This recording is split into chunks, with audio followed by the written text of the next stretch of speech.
All right, guys, what's going on? Welcome back to another episode of the Tribe Experience Podcast. I'm your host, Skylar Kelly, and we're here with somebody very special and a friend of Derek Child's, actually. This is Kyle Burton. Kyle, how you doing, man? Good. I'm happy to be here. Thanks for having me. We're so happy to have you. You have so much value. Obviously, we had a little conversation before this, but you're from Elevation Wealth Planning. Mm-hmm. You're a wealth manager, a wealth advisor, right? So we have a lot to talk about when it comes to wealth and how we can build. It'll be a fun time. Cool. And give me a bio about you really quick. Where you from, kind of how you got in the space of building wealth management for clients. Yep. So born and raised in Utah. Grew up in Layton, 30 years old. Grew up in an interesting household to where I was raised by a single mom for a lot of years who's superwoman in my eyes, and really instilled in me the value of work ethic and not letting things that we can't control become a crutch or an excuse as to why we shouldn't succeed in life. And so followed that kind of thought pattern with starting a business. I was 12 years old, wanting to work because I was so fascinated by money and what money can do if you have it or if you don't have it. I've seen both sides. And when you're 12 years old, you can't really get a job legally. And so the options were paperboy, which I was not going to be a paperboy at 5 in the morning. I'm not a morning person that way. Or secondly was mowing lawns. And my grandparents own an auctioning business out of Idaho. And they bought me a used lawnmower, a red wagon, little gas tank, and a trimmer. And I would go up and down the street. My mom would drive me, and I passed out flyers and started getting clients that way. So I just had a passion for business, whether that was out of necessity or desire, I don't know. But I'm thankful either way. That then led to going to college. No one in my family had achieved a 4-year degree, and so I wanted to really alter the trajectory that way, not because I loved college, but I thought it'd be important. And in that, was introduced to a local wealth management firm. Started there as an intern, did that for 2 years, to where we then started to build our own firm, and almost 10 years later, here we are. Dude, so cool. Yeah, I think you have a great demeanor about you and how you speak. And so I can tell you probably have a lot of clients that love working with you just off of conversations. Well, obviously, we've had some good conversations before, but just talk about the different businesses you have. Because it sounds like you have a lot that you work and manage. Just kind of talk about what you do along with building wealth for other clients. Yeah, I think it's important that you de-risk your revenue. We talk a lot about having multiple income streams, but remember, revenue feeds the ego, profit feeds the family. So if you're just driving revenue to drive revenue, but it's not actually driving the bottom line, are you, quote unquote, actually successful? And I thought through creating this multi-generational legacy for my last name and what it will be known for. And I thought through what gets me out of bed, and it's solving problems. I think that's why I love being in the wealth management space, is every client situation is different. It's never a cookie cutter solution. You're not fitting a client into a product. You're fitting a product or an opportunity around their objectives, and it looks differently for everybody.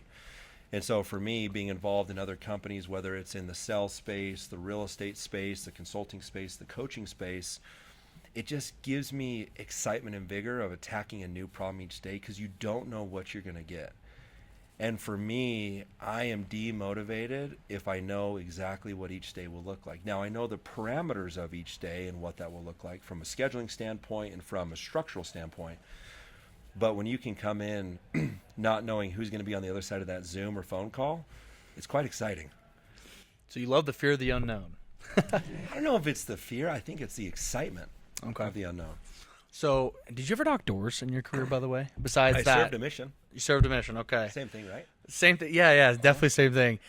We talked about this. Can you briefly tell us about your mission for just a couple minutes? Because it's obviously a very interesting one, and I think it's something people should hear. Yeah, so was never going to go on a mission. Just didn't think it was for me. And you talk about having good influences in your life, whether that's a parent, coaches, or mentor. And I remember telling my mom, hey, I'm not going to go on a mission. And it was never a strong expectation, but she said, you know how I feel about that, but all I want you to remember is whatever decisions you make in life, you will take those to your grave, whether they're good or bad. So you choose what's right for you. And that stuck with me. And I thought, man, when I wake up in 30, 40 years, how would I feel if I made the decision or not? And I always take the viewpoint of what's the worst that can happen, right? Going on a mission, asking that girl out on a date, starting that business, asking that tough question, what's the worst thing that can happen on the other side? And it's never catastrophic. It's never comes with big risk or personal injury or loss. But I think we operate in so much fear as humans to where we're afraid what's on the other side. And so I took that approach and said, well, the worst thing that happens is I spend 2 years helping other people. I'm probably going to grow a ton and probably have a fun time no matter where I go. So why not? Put in my papers, got my mission call, and it was really cool. I didn't tell my mom I was applying for the mission. And so she was operating as if I wasn't going. And we went on a lunch date. City Creek had just opened. And I had told her, I'd showed her the email or whatnot that my mission papers were accepted and was waiting for the call. So it was really cool. So went to the Philippines, 2013. The language that I was called to serve is Cebuano. I didn't speak that until the last 3 months of my mission.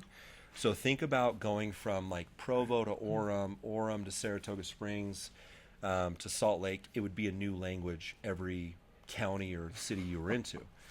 And the beautiful challenge behind that is the majority of the languages were not written. So things like Google it, Waray, Cebuano J, Bisaya. Those are things that are a native tongue because Tagalog is based on the Spanish dialect, but those are broken off languages. And so you'll hear people talk about how the Philippines is like the Tower of Babel, how there's all these different languages spread across. And so in that mission, I was there, I entered the MTC in June, went into the mission field end of July, and November 7th, we got a text from our zone leaders that there was a large typhoon coming. But in the Philippines, a typhoon is like Utah getting a snowstorm. I have clients in Georgia. I was actually talking to him on the way down. He's a surgeon down in Georgia. And he said, hey, how's your Monday? I said, well, I've got, a foot of snow on my driveway. And he goes, man, I wish we got snow like that. He goes, we got 3 inches and they shut the city down. So snow in Utah is the equivalent of typhoons in the Philippines. They're normal. They get like a dozen or so a year. My mission companion was Filipino, and he's like, oh, Elder, don't worry about it. We'll just wake up, let it blow by, and we'll keep proselyting. So we go to bed, and it was a beautiful night. We spent time with the branch president, and we went out like crab fishing because the tide was sucked out. So you could walk out like 100 yards in the ocean, and it only came up to your ankles. Wow. It was wild. So we picked up all these fish and crabs and then had a boil. Super fun. We wake up at 4 a.m. with what sounded like a freight train just plowing through the front. And we looked out, and there was nipa huts, which are built out of coconut wood or other timber. Blown, gone. Coconut trees, which are the strongest trees because of the bend and the consistency that they can hold, they were snapping off. So that's how you know it's bad, when coconut trees snap. And we woke up once it became daylight to war zone. Power lines were down, and in the Philippines it's divided by regions. So we were in region 8. So region 1 is the wealthiest, region 8 is the poorest. So we literally were on islands in the jungle, which was amazing. Not amazing when you're experiencing a typhoon. And so it turned into survival mode to where we had no food because refrigeration, we had it, but food storage was not a thing, and we didn't have running water. Our water was barreled in every Monday, and so we only had the reserves that we had. We showered out of buckets, and you never scooped at the bottom because there was worms in the bottom. And in that, literally thought, okay, this is it. We're going to die serving others. And so it turned from feeling fear and pity to what's the worst that happens. And through that, just serving. So a week goes by. I had gone around. We'd bummed rides off motorcycles and found the other missionaries, put them in a centralized location. We were at the front where the bridge was connected. So we stayed there. And I left a note on my door. And I still have that note, by the way. But I left a note on my door that said every day where we would be and that we would be back by sunset every night. So we were out with the Junie family. Their home they had a brand new baby. Home was wiped out from a guava tree.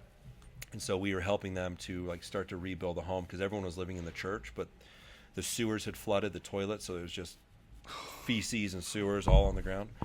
But the church in the Philippines, probably like Paraguay, where you served. Yeah. They had.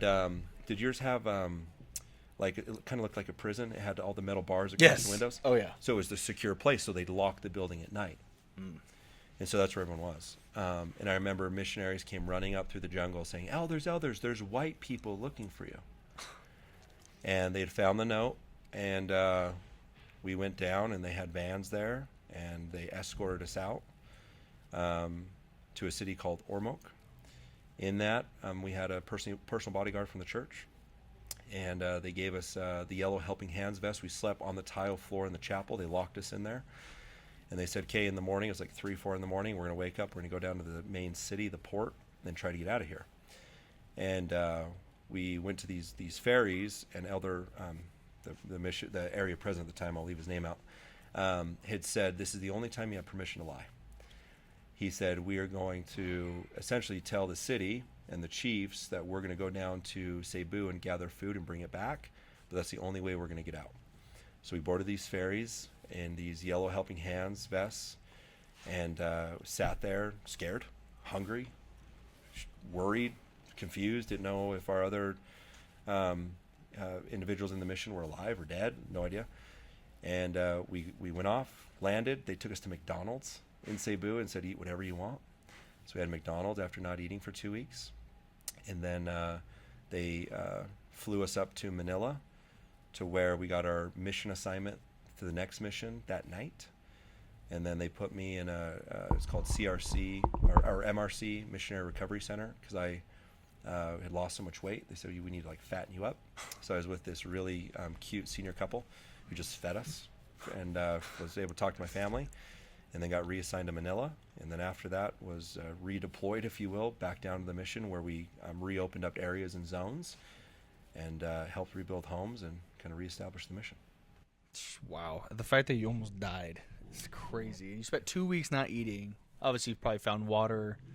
It was doing like a water-only fast in a way. We had these things called sky flakes. Think of them like saltine crackers. Oh, okay. And it was interesting. I don't think anyone knew the severity of the storm. Yeah. So I remember 2 days after the storm, there was a group of individuals. They were having essentially like a fiesta.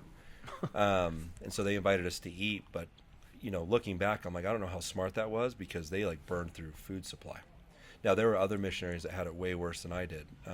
But it was a pretty wild experience. They didn't tell me I was going to go through that in my mission call. That's wild. Yeah. Missions aren't like that nowadays, I don't think, in a lot of ways. Yeah.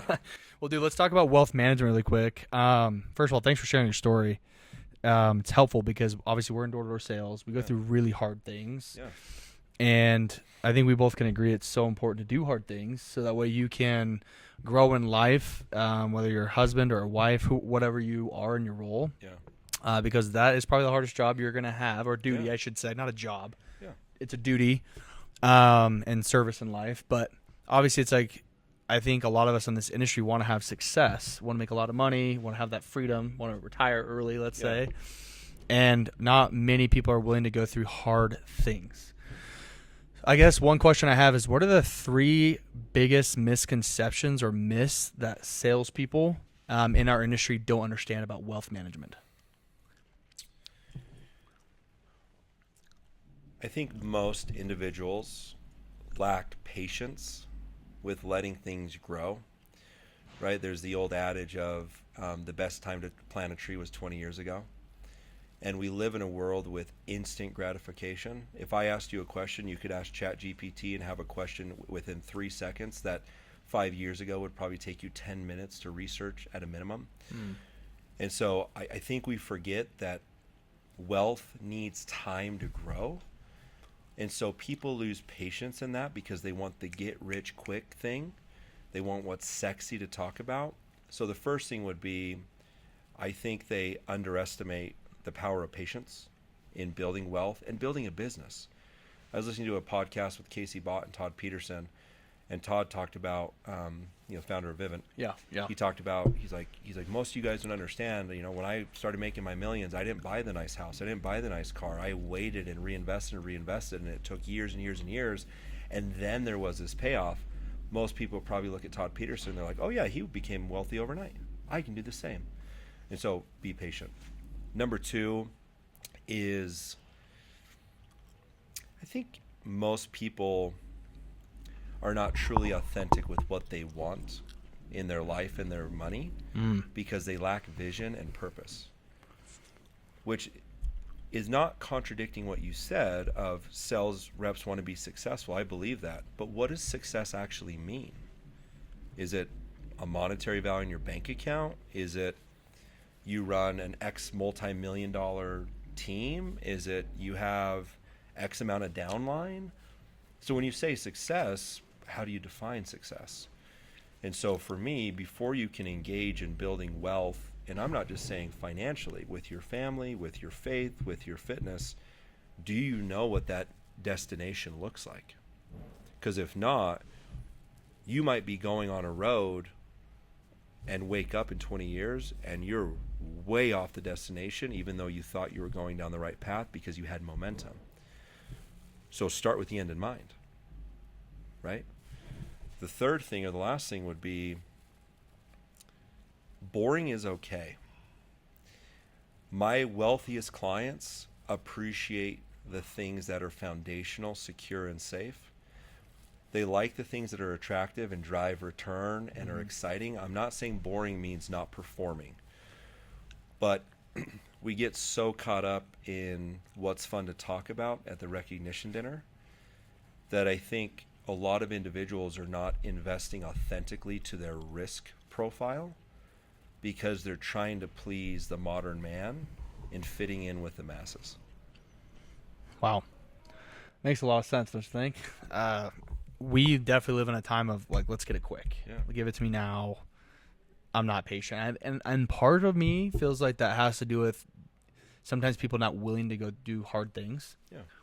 And so people learn that instant gratification is like, how fast can I get to this, right? Yeah. And I think there's good and bad things about it, but definitely in the financial space, building wealth takes time. Yeah. It's never going to be overnight. Yeah. Otherwise, there's probably some problems in there. Yeah. It might have worked once. I've seen the get rich overnight event happen before. Yeah. It's rare.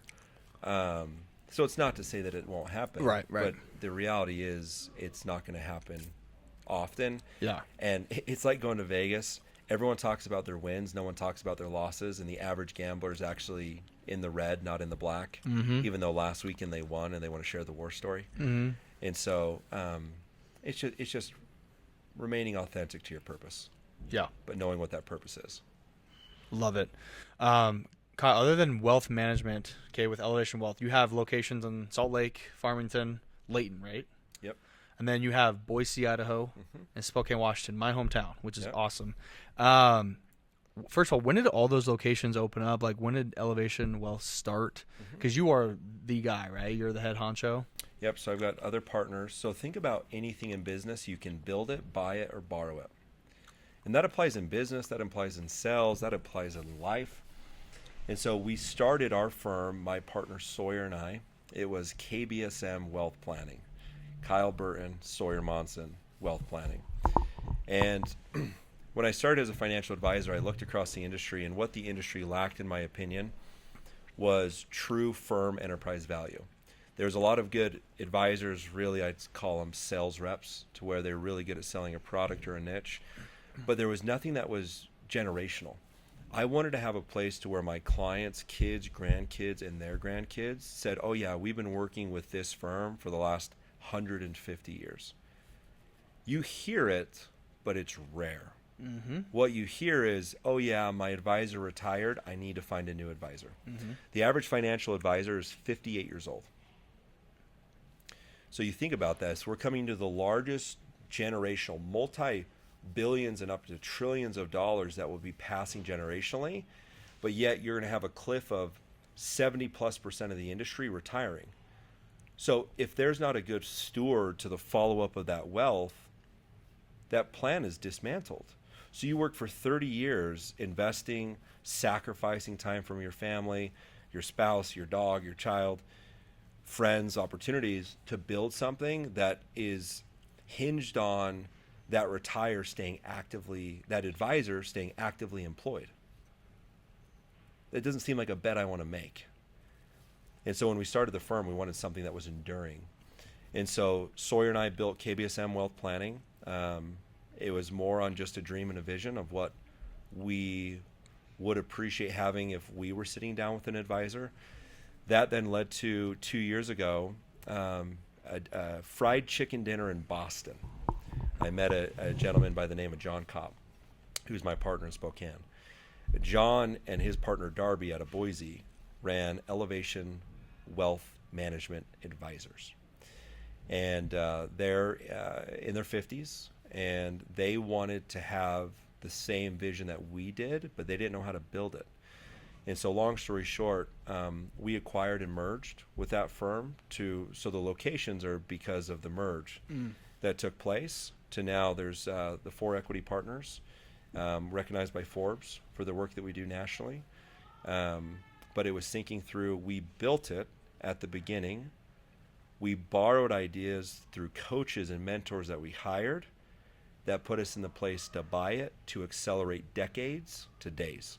Because we knew we would get to the place we are now, but we wanted to shorten that runway from decades to days. And so we knew if we were postured with a good foundation, we'd have the opportunity to buy or acquire a firm that would accelerate us to the destination. And you met John in Boston? In Boston. I was at dinner with, I was at an industry conference with a really good friend of mine from Coeur d'Alene, Idaho. Mm-hmm. And we were going to dinner, and he said, hey, there's this gentleman I know. He's a big advisor out of Spokane. He doesn't know anyone here. Can he join us for dinner? And I was like, sure. Why not? Yeah. He sat next to me. We had literally the best fried chicken in Boston that I've ever had. And that happened in October 2 years ago. And in December, I got a call saying, hey, we think you're the answer we're looking for. Wow, that's so cool. Yeah. So cool. So I guess elaborate for me really quick because I'm interested. So you guys want to endure the wealth management firm, okay? Not just be typical industry people where you're 58 years old on average, and then you retire, and then people have to look for new, firms to work with, right? Yeah. How do you guys plan on enduring this firm for years to come when you're retired? What's kind of the plan behind that? Yeah, so you always think about succession. And so for me, there will need to be a future Kyle, and we're looking for that kind of successionary play now. Our firm is lined up with the best people. Everyone says that. Yeah. But we've got kind of a multi-generational approach up to 56, 7 years old down to 21 years old, to where we can really instill the right values in these younger advisors that can help service our clients, that can help bring on new clients, but most importantly can keep delivering on the elevation promise for years to come. And so the reality is it never stops, because when I'm 45, 50, etc., there will be someone like me that's 30 or 25 that I'm helping to train to be my succession. Because I think the worst thing an advisor can do, in my opinion, is make a promise that they're going to take care of a client but not be there to take care of them. One of my biggest pet peeves as a business owner myself, if I don't do that, it just keeps me up at night. Yeah. I just don't think you're delivering on integrity. Exactly. I love that. And I love how you guys are looking ahead right now about how to build that type of a foundation, because that builds trust and honestly builds a lot of success long term. If people trust you, you're going to be successful anyway, right? Yeah. So if you're delivering good business in that way or taking care of people, it just always comes back. It's like service. Yeah. Right? Well, think about your world in any business. Is that client or customer working with you because of you, or are they working with you because of the brand? I want our clients to have a relationship with Elevation Wealth Planning. Yes, I'm their advisor, but what if I got hit by a bus yesterday? Well, Elevation's going to take them home, if you will. Mm-hmm. And so when you think about building a business from a marketing perspective, are you marketing you, or are you marketing the value of your brand? Because a brand is everlasting. You're here till your mortality event. Yeah. So you got to put ego to the side to say, look, it's not about me, it's about them. And for it to be about them, there has to be an enduring brand and relationship there, not just with me face to face. It's a great perspective. I like that. Um, Dude, we have so much to talk about. It's crazy. We could do this for hours. But I do have some questions, and I'm sure a lot of the listeners who are probably anywhere between the range of $30,000 to $50,000 a year, all the way up to about $250,000, $300,000. When it comes to an ideal client for you guys at Elevation Wealth, obviously you guys definitely take higher end people. Sounds like you have a lot of doctors you work with, different people like that in the industry. What would you suggest for people that have that income range? What would you kind of suggest for them when it comes to finding a wealth management firm to work with and build their wealth? Yeah, it's a great question. First, find one that works with people like you, right? And so we've got team leads that are in the multi-seven-figure range. We've got new reps that are killing it, that want to set the right foundation, that just made their first $30,000, $40,000. And so find a firm where you are their bread and butter normal client.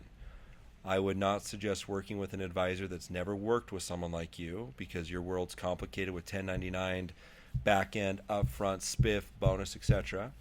You're not paid every 2 weeks like the normal world is, right? And so understanding too, what the money you make this year, you're not going to pay taxes on this year because you get paid on in 2025 or 2026. So understanding that. So for us, an ideal client, obviously the more money someone makes, the more tools we have available to drive impact and compounding, right? 10% on $1 million is a lot more than 10% on 100. Okay? But that doesn't make the planning less valuable. But the more you have, the more you can compound that wealth faster.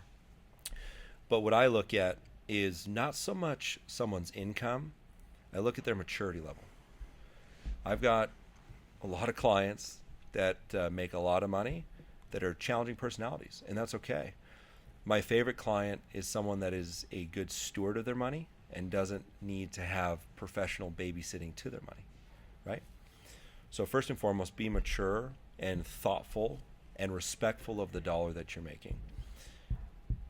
The next thing I would say is someone that has a clear vision and plan, and maybe they don't know what they want to do with their money, but they're humble enough to say, look, I don't know what I don't know, and I want professional guidance in designing what that plan should look like. I love it. I love it.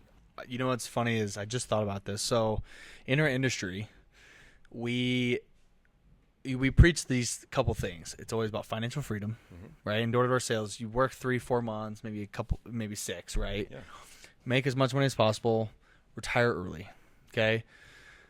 What people don't understand, though, is that isn't the reality. It's like a cat and mouse game, because a lot of people make this quick money. They splurge on a car, TRX, Raptor, whatever you want to call it, right? Which are great. Great, yeah. But if you make $100,000, $150,000, well, you just bought a $100,000 car. And so it's like, it doesn't make any sense. You just spend more than 3/4 your income to buy a car. So I guess my question is, what are your biggest tips for those that make their first 50 to 100 grand? And they're like, whoa, that's the most money I've ever seen, right? Because we're going to have a lot of these people listening that are going to be experiencing that this summer, probably more. Yeah. So what do you say to those people that are so excited to be like, dude, the moment I make this, I want to get a car. I want to make this thing happen in terms of a liability, right? Because that's probably all they're thinking about is a liability, not assets. Yep. See, and I'm that advisor where I drive nice cars, and so I'm not the I won't say names, but the Uncle Ramsey approach of hot water and top ramen until you're 95 years old, and then maybe you can enjoy it. Oh, we're on the same page. Yeah, Uncle Ramsey's a great guy. Here's what I think about. You made an interesting point. You said we preach financial independence. So my question is, what does financial independence mean, and how is it actually achieved? My opinion, someone is financially independent to where they never have to work another day in their life, and their assets replace their income. So if someone goes and makes 250 grand, maybe they don't have to work for 6 months, but they have to go back to work after 6 months because they ran out of money. Right. That's not financial independence. That's temporary freedom and flexibility. Independence is you're independent from the chains of needing to sell and work. And so first and foremost, if you're going out and you're hustling and you're busting and you're making good money, don't be afraid to enjoy it within the right scale. Get the nice watch, get the nice car, if it fits within your means. And so that's different for everybody, because I might have a client that makes $50,000 this summer, but saves 40, versus someone that makes 150 and saves 20. So just because you make more money doesn't mean that you're a better client, right? It all comes down to how much your propensity to save, your cash flow protection. And so I view it like this. This is a general thought, but you should be putting away at a minimum at least 20% of your income towards your financial plan at a minimum. That math backs out to where you could retire roughly around 60 to 65. So you talk about having financial independence early. Well, is 20% going to get you there? No. So you probably need to be saving closer to 35, 40, 45, 50% of your income if you're trying to shorten decades to days, because 20 will get you there at 60. And so I just think it comes back to what I said earlier of the importance of having a financial plan. Because if your goal is, hey, I want to buy the TRX, great, let's find a way to make it happen, as well as your other goals. And you have to be willing to say no to some things to be able to say yes to other things. You can't have your cake and eat it too every day. There's some instances where you can. Yeah. But at the beginning, if you want to have a lifestyle that someone else dreams of having, you've got to do the things that person's not willing to do. And most people aren't willing to do the action steps to get there. Facts. Yeah. That's big time facts. I something that's popped in my mind too. I think this is really important. A lot of people I've ever met in the door-to-door industry, I've seen two ways here. Number one is they have no money, maybe $20 to their name, $100 to their name, and they have no debt, but they're looking to go make some cash. That's door-to-door sales, right? The second thing I've also seen is somebody making poor financial decisions, or they weren't paid from their previous job, and so they're looking to make quick cash. As a wealth manager, I know this isn't financial advice, let's make that clear, but for your opinion, if it was you in this situation of being in debt and you're getting into door-to-door sales, I know there's people out there in this situation. Yeah. What do you do? Do you put 20% away still to save, or are you like, hey, I'm going to chunk down that debt until it's fully paid off, and then do the method of saving 20% of my income and then going taxes and all that? What do you do? Yeah, so again, it's all situational based. But first off, that's what's so beautiful about your industry, is you can go from being broke to working really hard with a great team and great mentors to where you can get a paycheck that can literally be more money in 3 months than you've made in 10 years. So that's what's so cool about your guys' industry and so unique that I think people take for granted. Yeah. So it comes down to the type of debt that it is. Is it student loans, credit card debt? Let's say credit card debt. Let's say somebody was like, oh, I'm stupid, I'm going to go spend all this money. I think student loans are a different story when it comes to debt. But let's talk about credit card debt or any other hard loan. Yeah, so I think there's two types of debt. You have good debt and bad debt. Yep. Again, there's no absolute, so it's specific to situation. Good debt can typically be you take on a loan to buy a business that's cash flowing and profitable, and you know that will be paid off. Yep.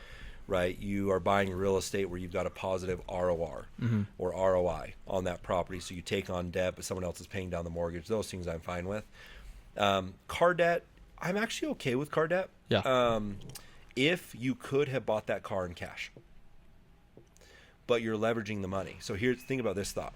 So if you go and buy a TRX, what's a TRX? 120,000, depending on how scoped it is and built, you're probably 80 to 120. So if you could go buy that TRX in cash, then I'm fine with it as long as that doesn't deplete all your cash. Now, if you only had 80 grand in the bank and you're buying an 80 grand TRX, that's not smart. But let's say someone's got good financial platforms. Think about this. If you can get a car loan and call it 5%, 5.5%, 6%. I was driving down and Hyundai had some lease deal for 1.9 or something like that.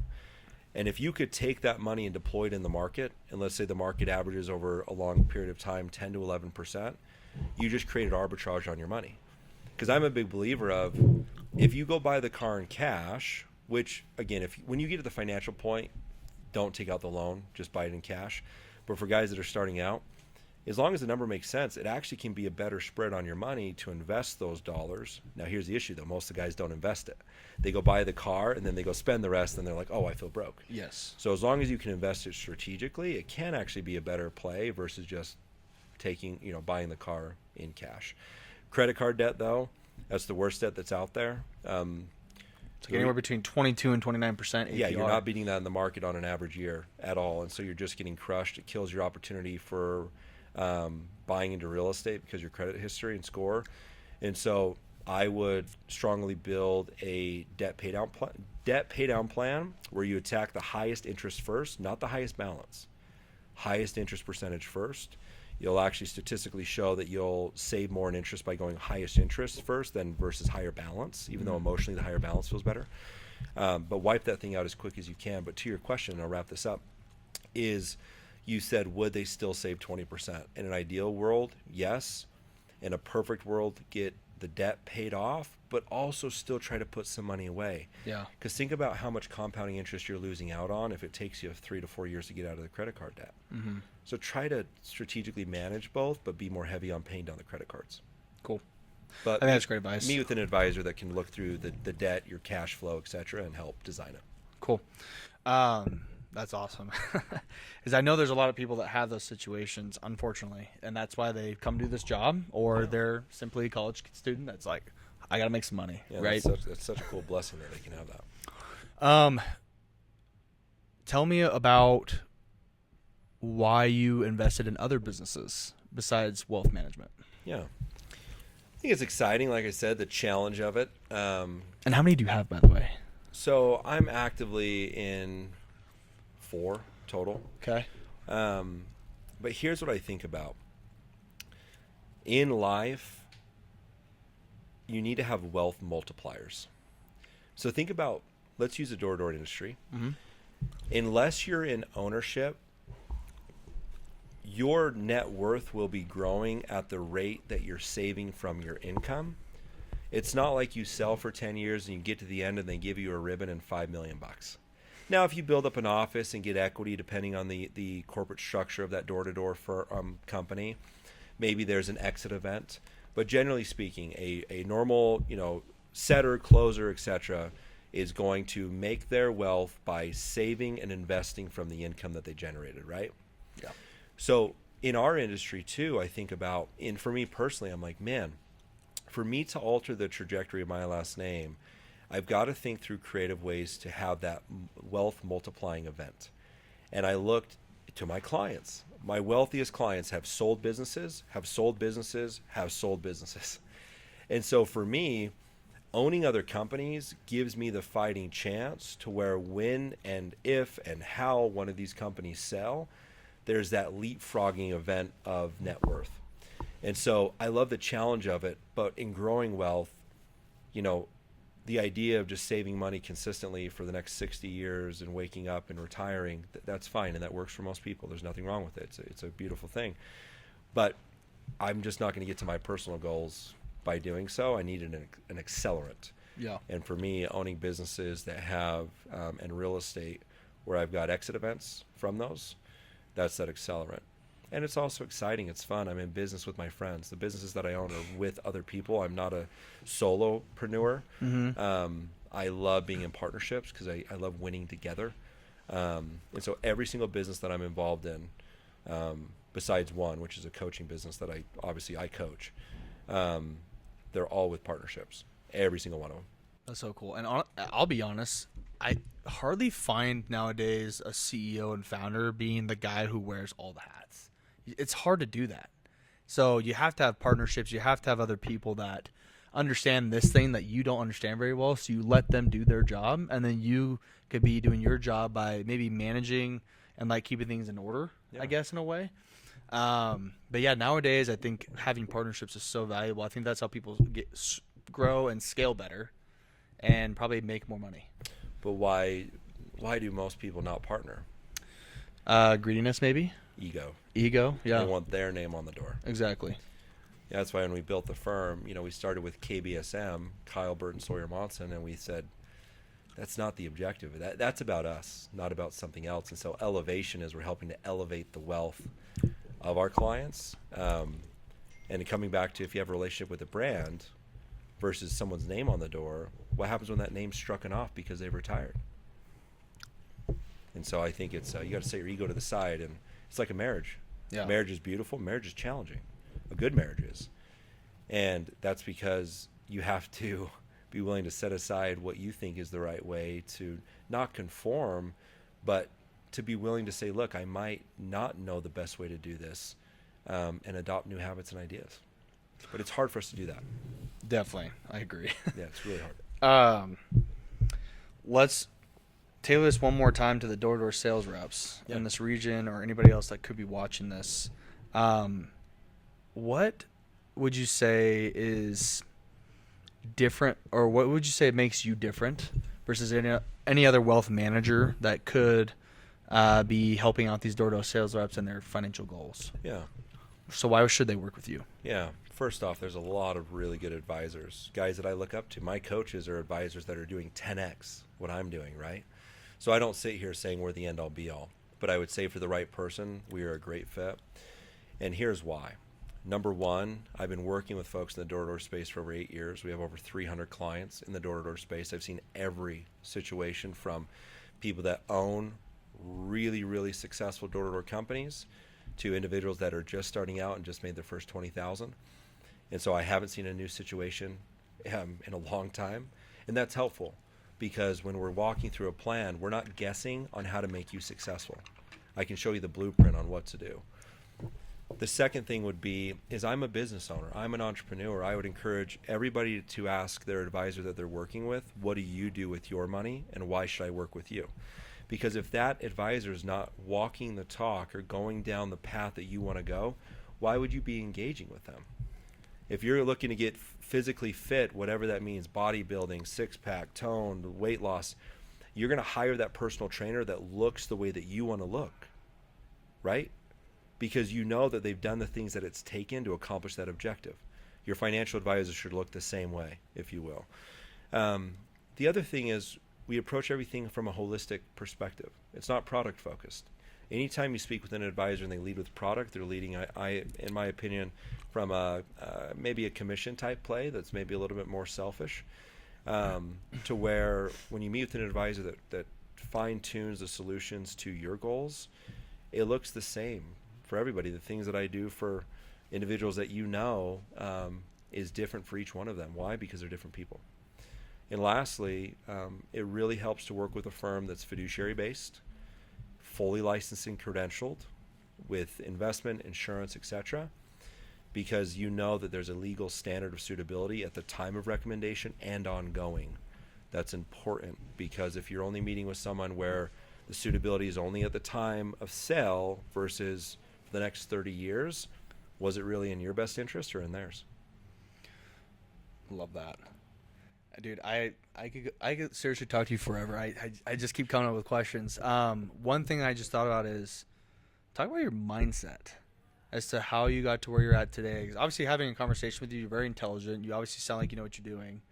You do know what you're doing with your experience.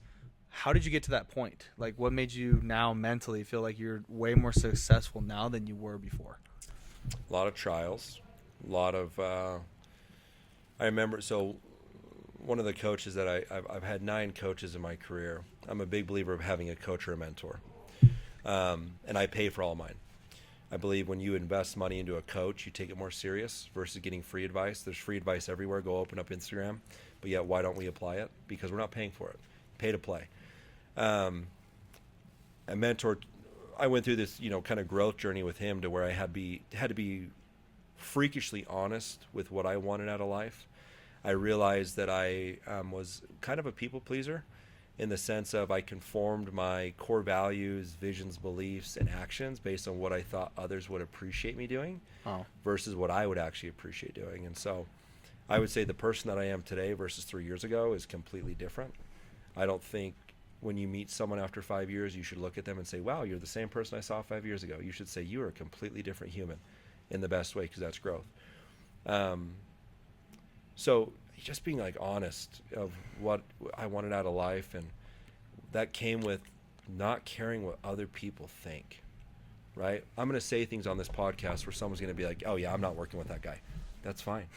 I don't pretend to be a good fit for everybody. There's going to be other guys who are going to be like, oh my gosh, that's exactly what I needed to hear. Those are the people that I want. But for me, too often we care so much on everyone else's opinions that I think we actually live a life of unfulfillment and a lack of satisfaction and an endless chase of the dog chasing the tail because we're so caught up in the politics of am I going to be accepted for the decisions that I make? And people are so afraid on the other side of that they really, I think, live a life of tremendous sacrifice and unhappiness because they are putting everyone else's opinion above their own. Bars, dude. Should be a rapper. Yeah, sure. I've got the haircut for it. I love it. Kyle, once again, dude, we could talk forever. Last thing I think I'll say, and I always do quick hitters. Yeah. So obviously you don't know what they are, but I do quick hitters for fun.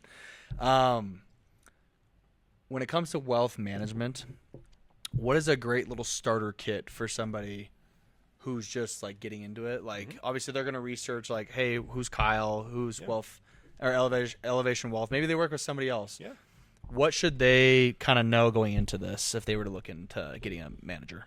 Yep. I would first and foremost sit down with a piece of paper and say, if I was guaranteed to not fail, what would I want my life to look like in 5 years, and write that out personally, professionally, financially. Because again, for a good planner to give you a financial plan, they need to know what your plans are. Mm-hmm. And so if you come in, which is fine, I have a lot of clients who say, I'm making all this money, I don't know what to do with it. I can work with that and help give you the right thought pattern to design that. But first off, think about what is it that you want? If you were guaranteed to not fail, what would your life look like in all those facets? Second thing is I would go find an advisor. I would pay for financial advice. There's a lot of DIYers out there, and that's a whole different conversation. But I'm a big believer of, you could Google how to give yourself a knee replacement, but would you? You could Google and watch a YouTube video on how to rip a cavity, but would you? You're like, of course not. Why would I do that? I'll go hire a dentist. Well, then why are you trying to rip a cavity on your own money? Like, go pay someone, because a fee is an issue in the absence of value. And I'll tell you that there's a difference between price and cost. And the price of you not having good financial advice is so expensive because the amount of tax you'll pay, the lack of growth, and the emotional mistakes you'll make along the journey. My wealthiest clients are the ones that don't ask about my fee. We talk about it because they have to sign the document. But the people that complain about the fee are the ones that have the least amount of money. Dude, money right there, dude. I've seen that time and time again. You just know as a business owner, like, okay, if that person's going to complain about the cost, then that's when you know how that person really lives their life financially. I've seen it too myself, and I've done it. I've asked questions before about cost, and I've had hesitations, and you can just tell how that person that you're consulting with looks on the other end, looks at you like, why are you questioning me, right? Can I give a sales tip? Yeah, go for it. This applies to me, but it also applies to your industry.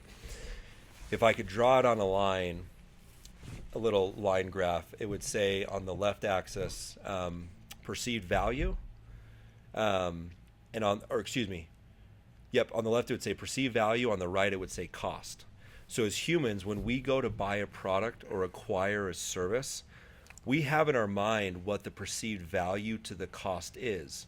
So meaning if Skylar knocks on my door and says, hey, I'm with blah, blah, blah, I'm selling blah, blah, blah, immediately I say, okay, there's a perceived value here where if Skylar hits it, I'll buy. But if he doesn't hit it, I'm going to say it's too expensive. When someone says it's too expensive, it's because you didn't do a good job articulating the value, and so that perceived value to price was not met. Okay? Mm-hmm. The way you get referrals, the way you get people to be an advocate of your services is you go above and beyond the perceived value. Right? Yep. So when you go to Roost Chris for dinner, are you surprised that it's an $80 steak? No. Some people could, but yes. Some people could if they've never been or they've never had steak. They're like, oh, well, why would I pay this? But when we go to a nice steakhouse, there's the perceived value of the service, the ambiance, the appetizers, the steak, brought out on a hot plate, whatever. And so when you see the price, you're like, oh yeah, well, it makes sense. It was $86 because I perceived the value to be there. And so in sales, our job as salesmen, I don't even like that word, as educators, is to go above and beyond perceived value. And for us, that's why our wealthiest clients, when they understand that, they say, look, like, I know what your fee is. I know this isn't for free, but the perceived value above and beyond what I'm getting is so high that I feel like I should be paying you more. So if someone ever tells you that's too expensive, that's an internal look of you didn't do a good job hitting what that mental perceived value is in their mind. Dude, Love it. Facts. And honestly, as sales reps in this industry, we need to understand when we sell our services and pest control or fiber, we do a bunch of different things.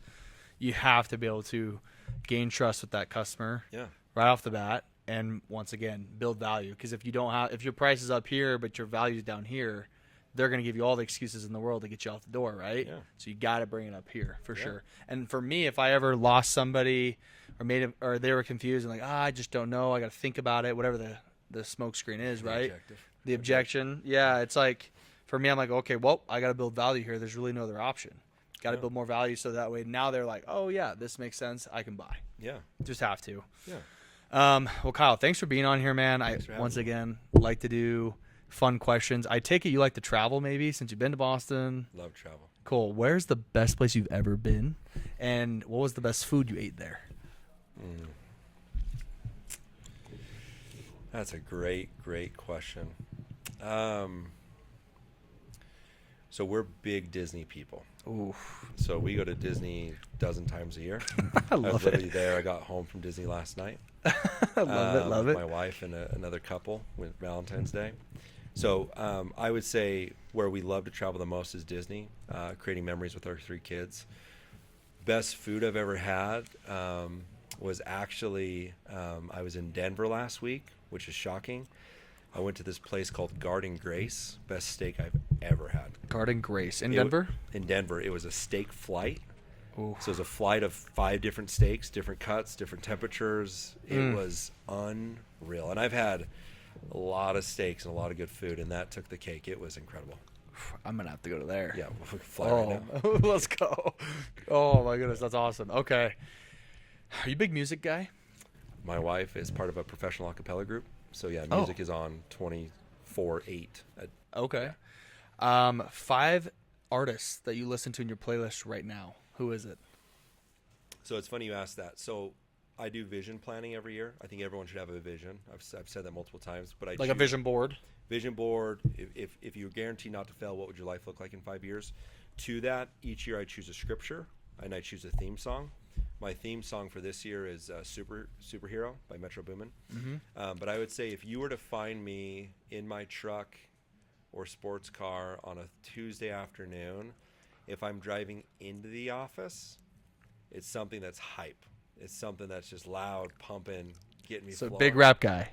You know, big rap guy, actually big like EDM guy. Oh, okay. Also like alternative, like Our Last Night. Please tell me you're like me. We love the 2000s alternative punk for rock. sure. Three Doors Down. These guys. Let Your Hair Down. Yeah, Papa Roach, I love it. I love it. These kids don't know, man. Big Blink 182 guy. Oh yes, absolutely. If I'm trying to get in flow state, Michael Bublé. Okay. All right. And there's always Disney playing because of my kids. Mm-hmm. But you'll also find me sometimes at the gym with some like Aerosmith, like 80s, just letting it rip and roll. And so my playlist, as my friends say, is the most diversified they've ever seen.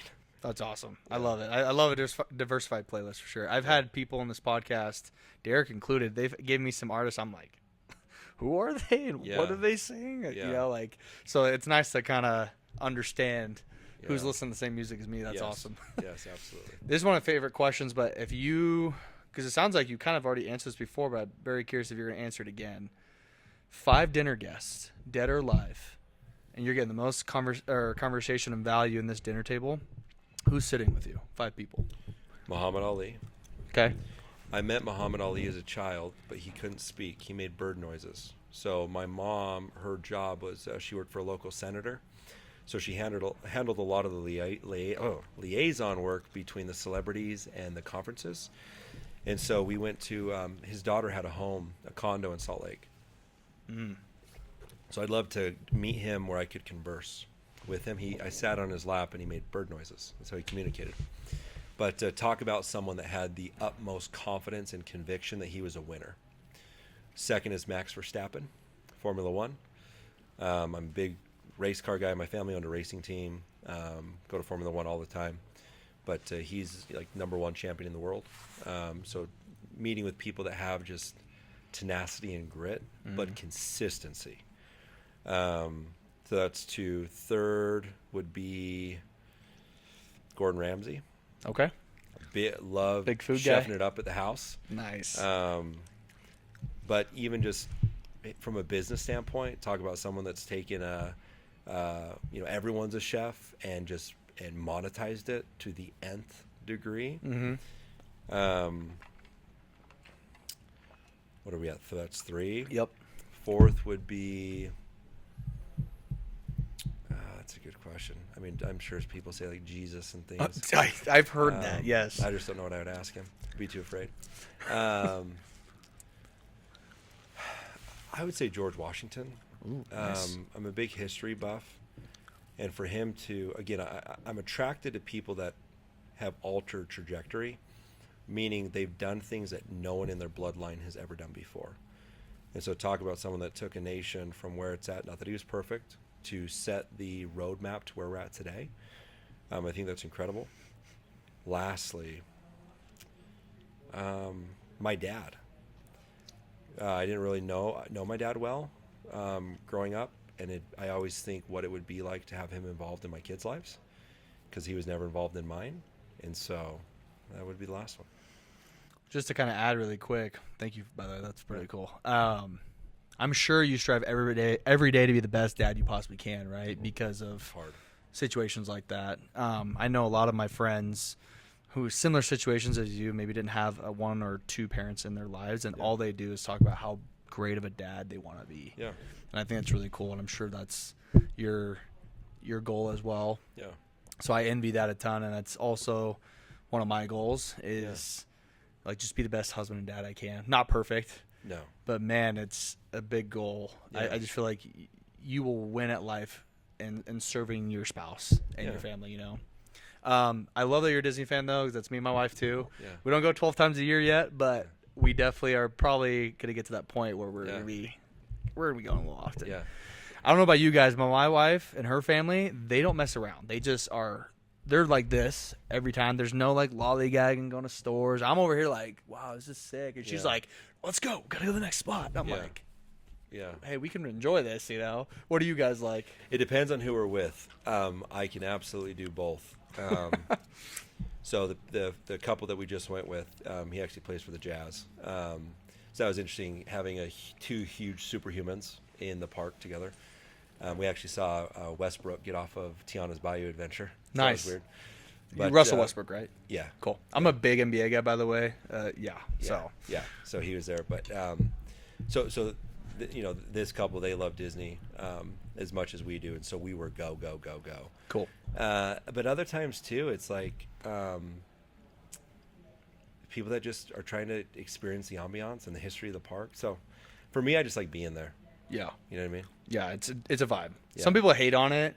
I have a friend of mine who's also one of my mentors in one of the side businesses that I do. He was just at Disney, and he's like, I can't be here. There's too many people. Like, you know, some people love it. Some people just can't, you know, especially if you're higher end and you just kind of know your environment. Some people can't handle that type of environment with all the families. Some people can. It's high pressure. It's fun. It's like high pressure sales. Yeah. Well, Kyle, thanks for being here, man. Thanks for having me. This was an amazing podcast. Hopefully we can have you on another time. Would love it. Add on. But, guys, thank you for being here for another episode of the Tribe Experience, and we'll see you guys in the next one. Go kill it. Peace.